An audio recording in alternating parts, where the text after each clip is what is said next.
Hi teachers. So the 2024-2025 school year is just around the corner, and it's important that we are able to transform our classrooms for the better. And it's great to start the year off on the right foot. And in order to do that, one of the most important things that you can do with your students is to build relationships. So today, that is what we're going to talk about. We're going to talk about 9 tips to build positive relationships with your students. Before we start, one thing that I want to talk about is why it's important to build relationships with our students. First of all, we all have those kids that are a little bit badly behaved in the classroom and they sometimes act up. Well, if you don't have a good relationship with those kids, it's really hard to connect with them and understand why they're acting the way they're acting. Also, students are much better motivated and better to get their work done if they feel that they can trust you. So it's really important to start the year off right at the beginning, building those relationships. And it's something that is going to take a lot of work throughout the year, but it's incredibly important that you start with that, because really relationships are the base of everything that you do as a teacher. So let's get started. 9 tips to build positive relationships with your students. Tip number 1 is going to be beginning at Meet the Teacher night. Meet the Teacher night is not a night for you to meet your students. That is a night for students to meet you. And they need to feel comfortable, and they need to feel like they're going to be in an environment where they can be themselves, they can talk to you, they can connect with you. So at Meet the Teacher night, it's really important that you have an activity for the students to do. Have something fun, like I used to do little stations where the students would just go into little stations, and the parents. Sometimes the parents would write letters to their kids on the first day of school, or the students would be able to pick their seats and kind of set up how they want their desk to be. That way, when they come in the next day, on the first day, that they feel comfortable and relaxed in your classroom. So Meet the Teacher night is really, really important. All right, tip number 2. This one is to greet the students at the door as they come in. Even if you are an elementary teacher and you have to maybe go pick them up at the playground, when you get to the door and the students are coming in, it's really important that you stand there and do something interesting for them. Like maybe you can give them a fist bump, tell them good morning, give them an elbow rub, or just a high five. Sometimes the kids might want to give you a hug, and ask them how they are, how they're feeling, and then you can kind of get a gauge for which students you really need to kind of pay some special attention to that day, because you might have some that don't want to interact with you at all, and so you're going to have to work a little bit harder to get that relationship going for the day. So number 2, that was greet the students at the door, and this works for all grade levels, from kindergarten through 12th grade. Even 12th graders want you to tell them hi and let them know that you care about them first thing when they walk through your door. Moving on to tip number 3, this is to learn their names, and learn their names quickly and correctly. I know that sometimes we have those kids in your class that their names are quite difficult to pronounce, but it's really important that you show an effort in learning their names and pronouncing it correctly. So if that takes you a couple of days to learn it, let them know that you are really trying really hard to say their name the way that it's supposed to be said. It's important for students because they feel like you're really caring about them by learning their name and saying it correctly. I know I hate it when people say my name wrong, or even sometimes when they spell it wrong. I'm like, I can't even spell my name right. But it seems like a little thing, but to students and to some other people, it can actually be a really big deal. So make sure you learn their names quickly and correctly. Right, moving on to tip number 4. Tip number 4 is share things about yourself. You don't have to be an open book, and you don't need to tell them about the fight that you had with your kids the night before, but no, you need to tell them about your cats and your pets, or tell them about the vacation that you went on. Sometimes it's really important to tell students about sad things that happen too, because they need to feel that you are relatable and that you can connect with them. So make sure that each day you can kind of start the day off by sharing a story. It could be anything really, and talk to your students about it, and just make sure that they know a lot about you, because they want to know about you. They have to be in your class for 8 hours a day. well, I guess if you're older, maybe an hour a day, but still, they want to know about you and they want to be able to connect with you on a different level. So make sure you share things about yourself. All right, tip number 5.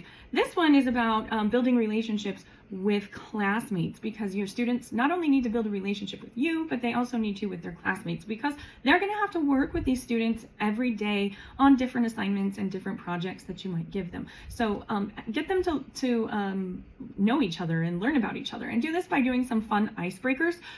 There's tons of icebreakers out there that you can do. I know that this can be kind of a controversial thing, because sometimes teachers just want to get right in there and get to teaching the content, but sometimes it's important to take some days and do some fun activities where students get to know each other. So even if it's like interview a partner and then they have to make a presentation about their partner, or even the, 2 truths and a lie. I know that one's kind of, we do that one a lot, but it's still funny and the kids come up with some things that are really interesting. So there's a lot of icebreaker activities out there. Do some with your students so that they feel connected not only with you, but with the rest of their classmates. Tip number 6.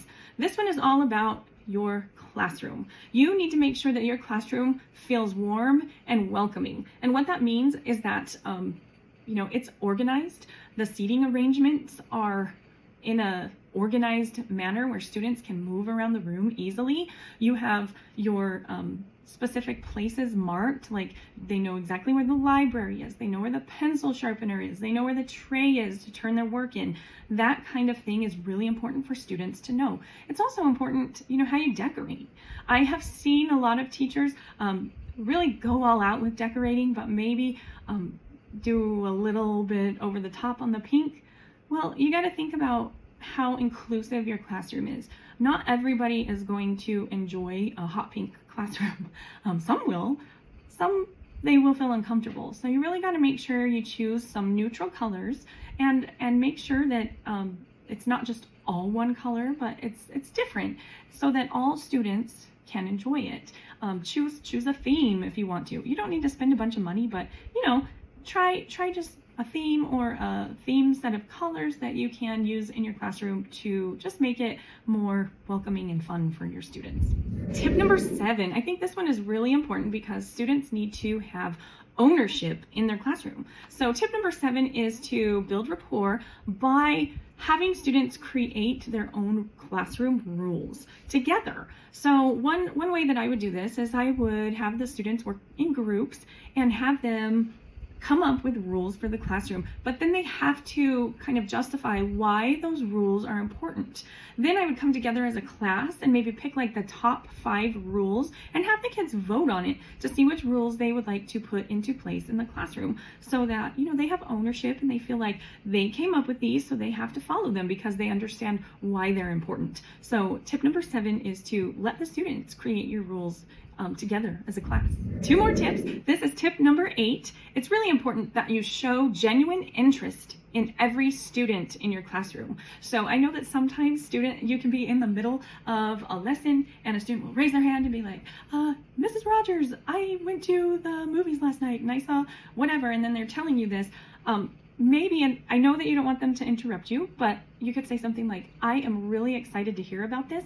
How about you tell me about it before we go to recess? Or something like that. Instead of just shutting them down, tell them you want to hear about it, just right now is not the best time. So it's just really important that you let your students feel like you're interested. Ask them about their games that they played over the weekend. If they're into soccer or football or whatever, ask them about their games and how they did, and if their family came and that kind of thing. And this is a really good way to connect with students because you might find out that you have some common interests. Last tip number 9, and I feel like this one I saved it for the last because I feel like it's incredibly important. And this tip is to be approachable. You have no idea how many times I have students come into my office and have an issue or a problem with a class, and it's not even with the teacher, but it might be with another student in the class, or maybe they feel like their grade, or they didn't get to finish an assignment because they had a family issue the night before and they didn't feel comfortable enough to tell their teacher about it. And I think that's really sad. I think that as kids, students should be able to go to any adult in their life and feel comfortable enough to tell them of a problem that they're having. So I think it's really important that you have an open door policy. And I think this is especially important for like middle school and high school levels. Be approachable, have that open door policy so that, you know, they know they can come and talk to you about anything and you're going to listen. You might not give them, you know, what they want, but you're going to listen and you're going to come up with a solution together. So just be approachable. It's really important for building those strong relationships with your students. So those are the 9 tips that I have for building positive relationships with your students. I hope that you have learned the importance of building relationships and why we need to start that on the very first day. I hope that this video has helped you, and please follow me and subscribe to my channel so that you can learn more and start your year off successfully. Have a good